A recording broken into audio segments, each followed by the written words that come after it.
What are your thoughts on the immigration problem that we're suffering today? It's an enormous problem. It is complex, as we all know. It starts with border security. We do not have adequate border security. We have not devoted adequate resources to border security. One of the reasons is because this Congress and Congresses before it have not devoted enough attention to the issue of immigration.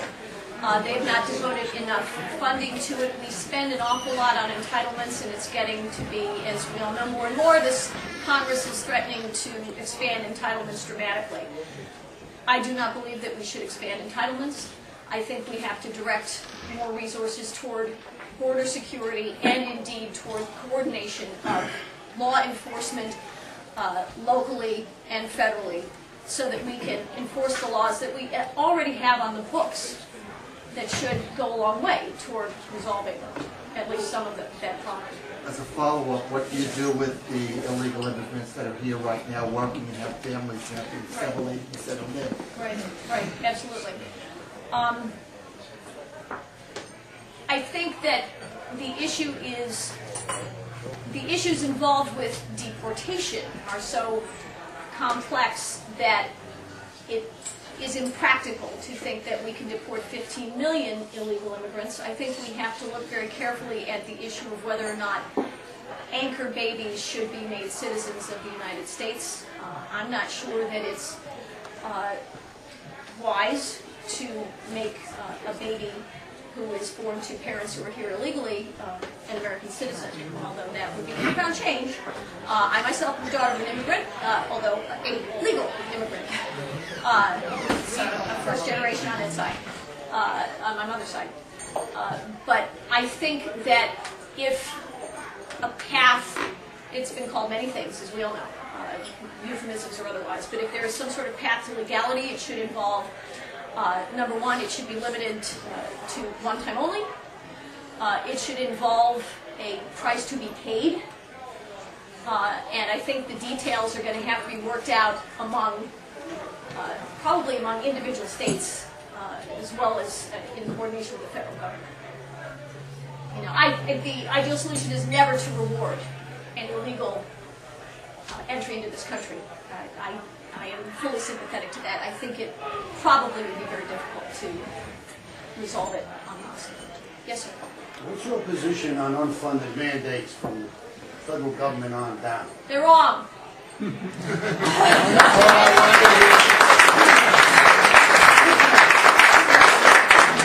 know, President Reagan said there aren't easy answers, but there are simple answers, and that's one of them. Yes, ma'am.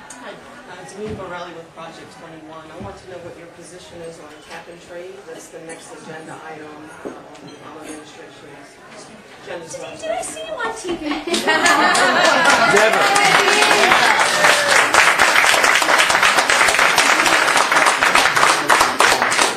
You were on with good bad. Yeah. You were great. Cap and trade is a bad program. It's a bad idea. It's punitive to American enterprise. It's punitive to American citizens.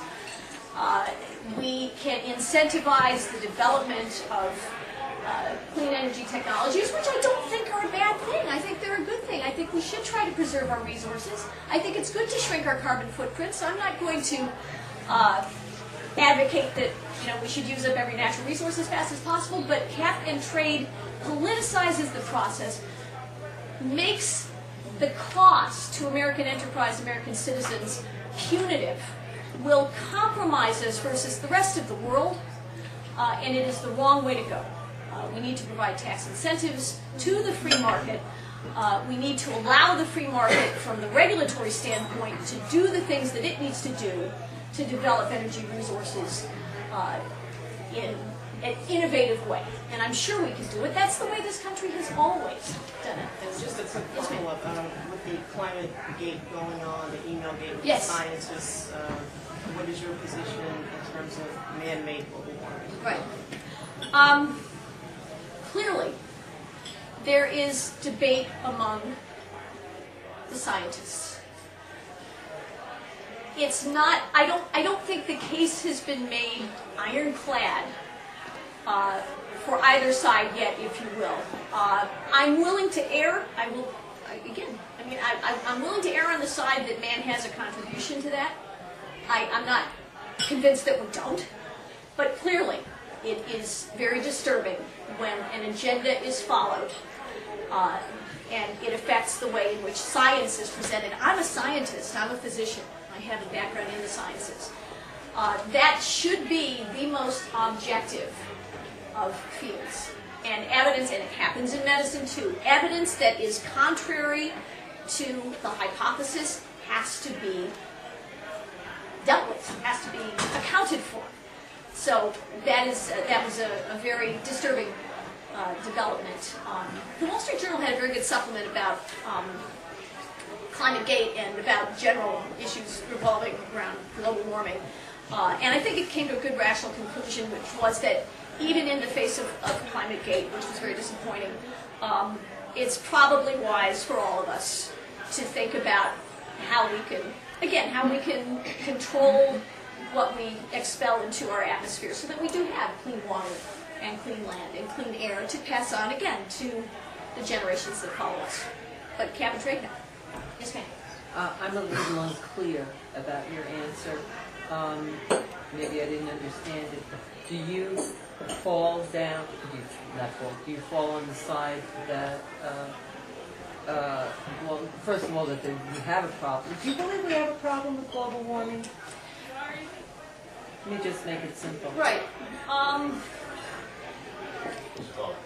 You know what? I'm not. The evidence doesn't. Well, yeah. The evidence doesn't specifically point to a problem that we can identify and say this is due to global warming. It's a predictive thing.